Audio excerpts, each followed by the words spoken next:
جہاں یہ ظاہری ساری چیزیں کسی بھی دینی ادارے کے چلنے کے لیے ضروری ہیں، وہیں پر دو بنیادی چیزیں اور اسی کے تعلق سے میں نے آیت بھی پڑھی۔ پہلی یہ بات کہ ہمارا پختہ یقین ہو، ایاک نعبد و ایاک نستعین، اے اللہ ہم تیری ہی عبادت کرتے ہیں، تجھ سے ہی مدد مانگتے ہیں۔ اور سورہ فاتحہ ہم ہر نماز کے اندر پڑھتے ہیں، وہ شروع سے آ رہا ہے مضمون، کبھی پھر انشاءاللہ سنیں گے، آپ کے علماء کرام آپ کو سنائیں گے۔ اللہ نے اپنی تعریف کروائی، اپنی ربوبیت کا اظہار کروایا، رحمان و رحیم مالک یوم الدین۔ انسان نے جب یہ رب کی صفات سنی تو ضمیر انسان کا بولتا ہے کہ ایاک نعبد و ایاک نستعین، ہم تیری ہی عبادت کرتے ہیں اور تجھ سے ہی مدد مانگتے ہیں۔ علماء کرام موجود ہیں، مولانا ندیم صاحب نے تفسیر کی ماشاءاللہ بہت عمدہ، قرآن نے وہاں بھی فرمایا ان اعبدونی ھذا صراط مستقیم۔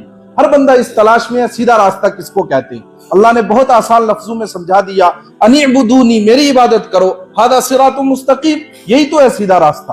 اور اس کے علاوہ دو اور مقامات پر بھی اللہ نے فرمایا ان اللہ ھو ربی و ربکم فاعبدوا ھذا صراط مستقیم، اور ایک جگہ ان اللہ ربی و ربکم فاعبدوا ھذا صراط مستقیم، لوگوں میری عبادت کرو، ربی و ربکم، میں اللہ کے حبیب سے کہلوایا ربی و ربکم، یہ میرا بھی رب ہے تمہارا بھی رب ہے، فاعبدوہ اسی کی عبادت کرو، ھذا صراط مستقیم، یہی ہے سیدھا راستہ، یہی ہے درست راستہ، یہی وہ راستہ ہے جو انسان کو جنت تک لے جانے والا ہے۔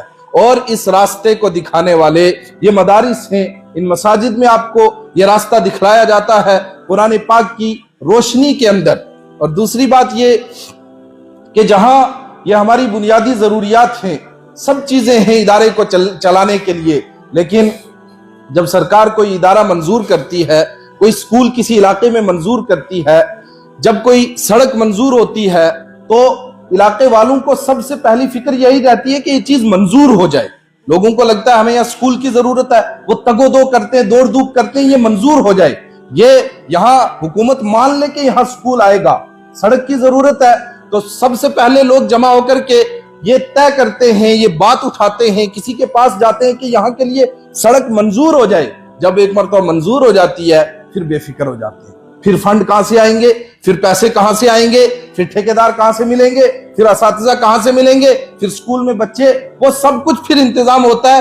پہلے شرط یہ ہے کہ سرکار اس کو منظور کر لے، اللہ رب العزت اداروں کو منظور کر دے اپنے یہاں، یہ سب سے بڑی ضرورت ہے کہ انسان اس کو اللہ کے ہاں منظور کروا لے۔ اور اس کا طریقہ سکھلایا اپنے حبیب صلی اللہ علیہ وسلم کو، یا ایھا المزمل قم اللیل الا قلیلا نصفہ او انقص منہ قلیلا۔ حبیب کبریا صلی اللہ علیہ وسلم، آپ کے ذمے بہت بڑی ذمہ داری ہے، بہت بھاری بوجھ ہے آپ کے کندھوں پر، اس بوجھ کو آپ نے اٹھانا ہے، اپنے آپ کو اس کے لیے تیار کرنا ہے۔ کیا کریں؟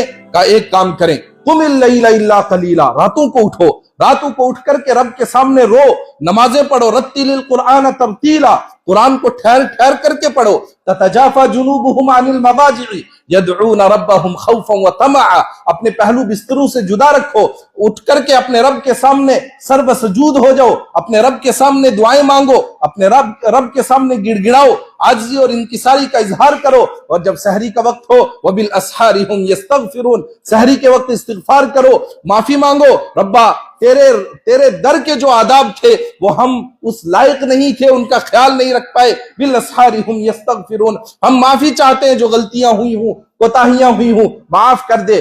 جب یہ کوالٹی، یہ اوصاف انسان کے اندر پیدا ہوں گے تو پھر ان ناشئۃ اللیل ہی اشد وطئا واقوم قیلا، اب دل تڑپے گا، دل کے اندر درد پیدا ہوگا، پھر مدرسہ بھی چلے گا، پھر بچے بھی آئیں گے، پھر عمارات بھی بنیں گی، پھر سب کچھ ہو جائے گا۔ پہلی شرط یہ ہے کہ یہ چیز پیدا ہو جائے۔ اللہ رب العزت مجھے خالص ایمان والا بنائے، اپنی خالص عبادت کی توفیق نصیب فرمائے۔ کہیں آمین۔ تھک گئے کیا 1.5-2 گھنٹے آمین کہہ کے؟ آمین کہیں بھائی۔